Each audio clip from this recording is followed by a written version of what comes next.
Hello, Sag, and welcome to Soul Guidance with Adriana. This is a positive space where we explore the journey and the expansion and the unfolding of your soul's path. So today I have an intuitive reading where we will be focusing on the direction that your soul would like you to go in your situation at this time. This is a collective reading, and if you're in need of some individual guidance or support, I have a couple ways that you can get in touch. One, I do just offer private readings and coaching sessions. You can find out how to contact me in the description below. And I will also offer an extended reading from this video on a different platform.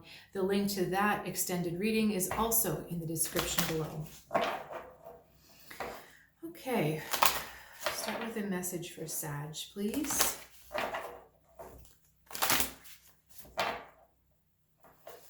Okay. Red fox, sea turtle, and the owl. I love this. I was visualizing this card yesterday in my own personal meditation, so I'm excited that it's come up for you. Okay.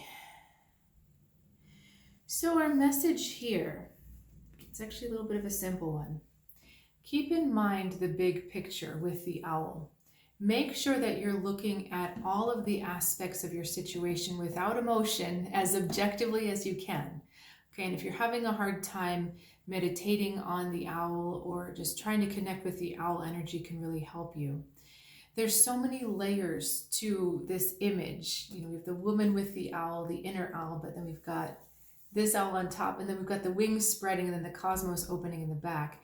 So there's a lot of information. There's a lot of energy that you're having to process and work with. And Sag, I'm getting the feeling that you should not leave anything out. Every little thing that's coming to you, add to the recipe, add to the pile.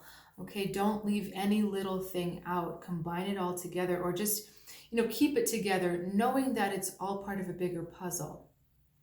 Now, you're not supposed to make yourself go crazy figuring out what the answer is, but rather just trust that you can be in an easy flow of all of this information coming together. This process doesn't always have to be dramatic. Insights or ahas, they don't always have to be dramatic.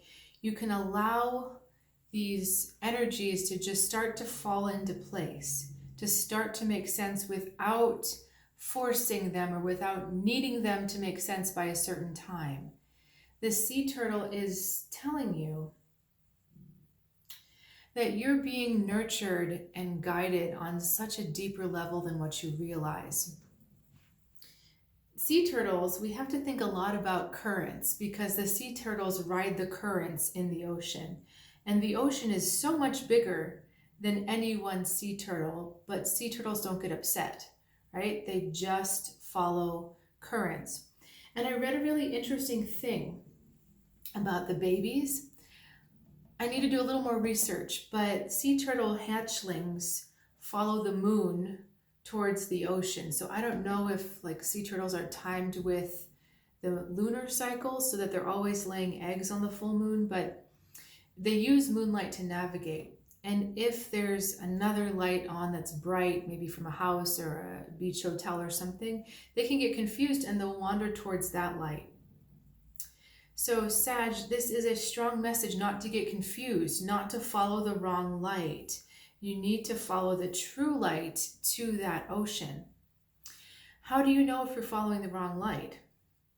It will lead to a dead end. Just like those poor little sea turtles trying to wander through the hotel, it's not leading them to the ocean. It's not leading them to more flow or more connectivity or more love. So if you've been going down a path and you're hitting a dead end, that's not where you need to go. That's pull back. I'm not following my true north. I'm not following that guidance.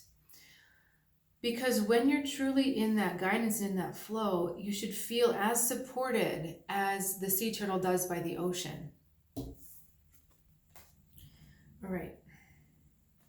I'm being pulled to ask why it seems like there's a lot of false light happening. You know, we're following false light right now, or we're following clues to dead ends. So let's follow that a little bit more. Why is that happening?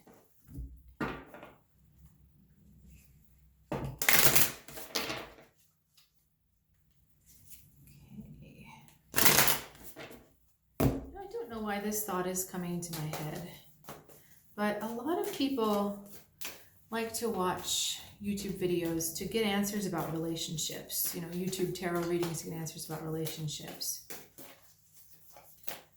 So if you're one of those, I'm wondering if they're saying that's a dead end, you know, because it's weird that that thought's coming into my head right now.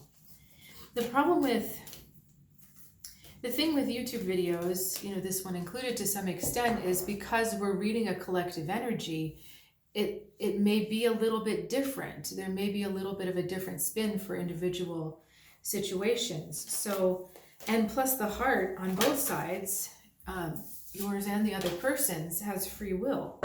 And you can watch a reading, but they can have a change of heart, or you can have a change of heart. And it totally negates the reading, because readings are only good in that precise moment. You know, if there's any change, you have to do a new reading. Okay. Why are we getting stuck in that false light?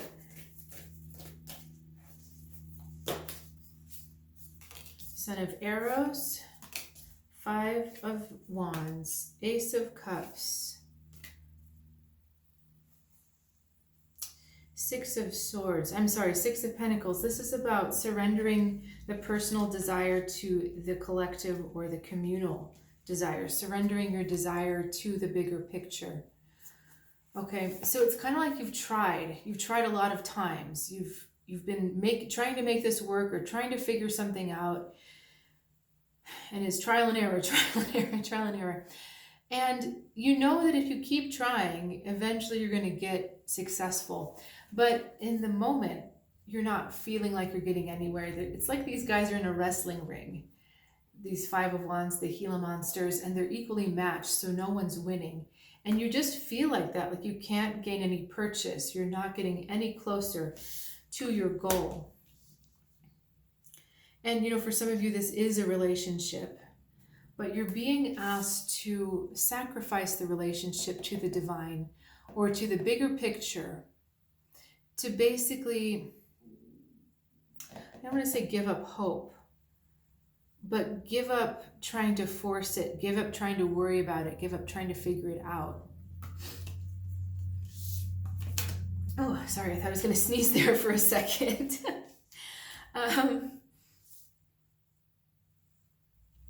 Okay.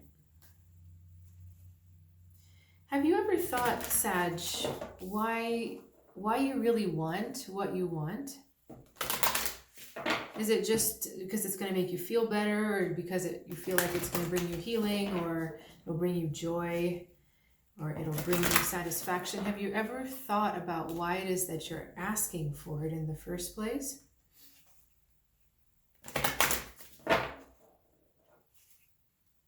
Because there's something about the way, well, let me just get a little more information here.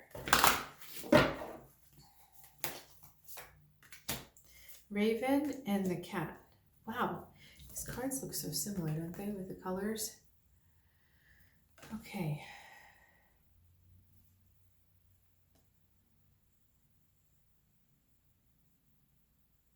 What you're telling yourself about this desire isn't quite enough. And look, there's our moon on there.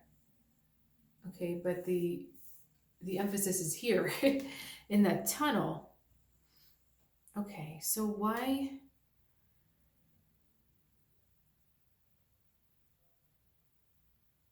Is it like it's like you're being asked to use lighter words about your desire. Like it's almost as if this desire is a matter of life and death. Like if I don't have this, I'm gonna die. But I'm feeling like in an effort to help you surrender this desire, it's like your feelings towards it, or your mental speak towards it needs to lighten up. So let me back up. I started another Sagittarius reading and I wasn't happy with my connection. I thought it was off. So I started this one and we're leading to the same place. So I'm just going to explain what I explained in the other video, which is that you're being asked, Sagittarius, to give up your desire and to feel like it's okay if you don't get it. It's really that you'll be okay with the process of growth if you don't get this desire. And so this process of changing your thoughts and changing your attitude towards the desire is all in line with helping you let go of it. Okay, not trivializing it or minimizing it, but just lightening up about it. You know, things like I'm still okay, I'm still doing fine. This, and this, and this are going really well.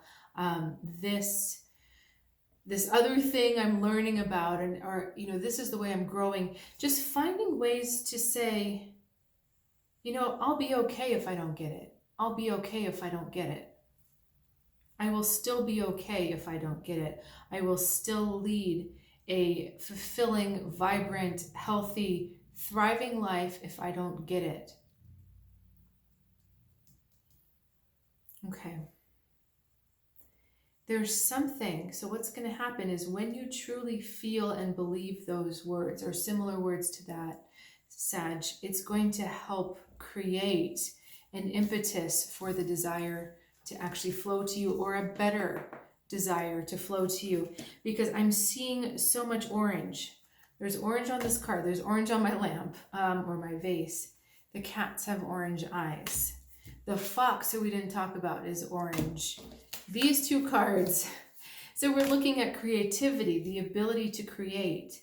And unless you let go, you cannot create this opening, this space for the desire to come back to you. Okay. So I'm going to go deeper into this message in the extended and continue to pull some cards for you, give you the rest of this story, and look for any information that is practical that can help you resolve this and shift it out of your energy field. Okay, so that information will be in the extended below, and I will look forward to seeing you next time if I don't see you over there in a little bit.